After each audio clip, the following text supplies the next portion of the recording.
ಸಿದ್ದರಾಮಯ್ಯ ಅವರು ಉಮೇಶ್ ಜಾಧವ್ ಅವರ ರಾಜೀನಾಮೆಗೆ ಸಂಬಂಧಪಟ್ಟ ಹಾಗೂ ಕೂಡ ಮಾತನಾಡಿದ್ದಾರೆ. ಉಮೇಶ್ ಜಾಧವ್ ರಾಜೀನಾಮೆ ಅಂಗೀಕಾರ ಆಗುವುದು ಕಷ್ಟ ಅನ್ನುವಂತ ಒಂದು ಮಾತನ್ನ ಸಿದ್ದರಾಮಯ್ಯ ಹೇಳಿದ್ದಾರೆ. ಜಾಧವ್ ವಿರುದ್ಧ ಈ ಮೂಲಕ ಅನರ್ಹತೆ ಅಸ್ತ್ರದ ಪ್ರಯೋಗವನ್ನ ಮಾಡೋಕೆ ನಾವೆಲ್ಲ ತಯಾರಿ ಮಾಡ್ಕೊಳ್ತಾ ಇದ್ದೀವಿ ಅನ್ನುವಂತ ಒಂದು ಸುಳಿವನ್ನ ಕೂಡ ಈ ಮೂಲಕ ಸಿದ್ದರಾಮಯ್ಯ ಬಿಟ್ಕೊಟ್ಟಿದ್ದಾರೆ. ಜಾಧವ್ ಕಾಂಗ್ರೆಸ್ ಪಾರ್ಟಿಯಿಂದ ಗೆದ್ದಿದ್ದಾರೆ. ಆದರೆ ಈಗ ಆಪರೇಷನ್ ಕಮಲಕ್ಕೆ ಬಲಿಯಾಗಲಿದ್ದಾರೆ. ಪಕ್ಷಾಂತರ ನಿಷೇಧ ಕಾಯ್ದೆಯಡಿ ಕ್ರಮ ಜರುಗಿಸಲು ದೂರನ್ನ ಈಗಾಗಲೇ ಸ್ಪೀಕರ್ಗೆ ಕೊಟ್ಟಿದ್ದೇನೆ ಅನ್ನುವಂಥ ಮಾತನ್ನ ಸಿದ್ದರಾಮಯ್ಯ ಹೇಳಿದ್ದಾರೆ. ಈ ಆಪರೇಷನ್ಗೆ 20-30 ಕೋಟಿ ವ್ಯವಹಾರ ಆಗಿದೆ ಅನ್ನುವಂಥ ಒಂದು ಆರೋಪವನ್ನು ಕೂಡ ಮಾಜಿ ಸಿಎಂ ಸಿದ್ದರಾಮಯ್ಯ ಮಾಡಿದ್ದಾರೆ. ಜಾಧವ್ ಕಾಂಗ್ರೆಸ್ ಟಿಕೆಟ್ ಮೇಲಲ್ಲೂ ಗೆದ್ದಿರೋದು. ಈಗ ಅವ್ರು ರಾಜೀನಾಮೆ ಕೊಟ್ಟಿದ್ದಾರೆ. ಬಿಜೆಪಿಗೆ ಯಾಕೆ ಹೋಗ್ತಾ ಇದ್ದಾರೆ? ಈಗ 5 ವರ್ಷ ಇಲ್ಲಿ MLA ಆಗಿದ್ದರು, 2ನೇ ಸಾರಿ MLA ಆಗಿದ್ದಾರೆ JDS ಕಾಂಗ್ರೆಸ್ಸಿಂದ. ಈಗ ಅವರ ಬಿಜೆಪಿಯವರ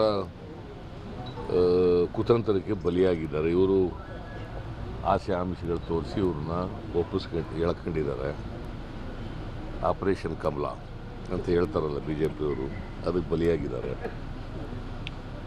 ಆದರೆ ನಾನು ಉಮೇಶ್ ಜಾಧವ್, ರಮೇಶ್ ಜಾರಕಿಹೊಳಿ, ನಾಗೇಂದ್ರ ಆ್ಯಂಡ್ ರಮೇಶ್ ಕುಮಟಳ್ಳಿ, ಮಹೇಶ್ ಕುಮಟಳ್ಳಿ, ಇವ್ರು 4 ಜನದ ಮೇಲೆ ಪಿಟಿಷನ್ ಹಾಕಿದ್ದೀನಿ ಇವ್ರನ್ನ ಡಿಸ್ಕ್ವಾಲಿಫೈ ಮಾಡಬೇಕು ಅಂತ. ಆಂಟಿ ಡಿಫೆಕ್ಷನ್ ಲಾ ಅಟ್ರಾಕ್ಟ್ ಆಗುತ್ತೆ.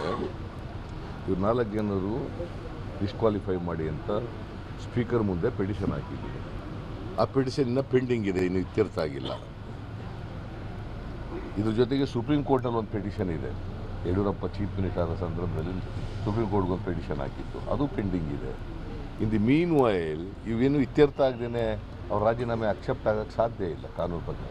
ಇಲ್ಲಿ 25-30 ಕೋಟಿ ವ್ಯಾಪಾರ ಮಾಡಿರೋದು. ನಾವು ವ್ಯಾಪಾರ ಇಲ್ಲ.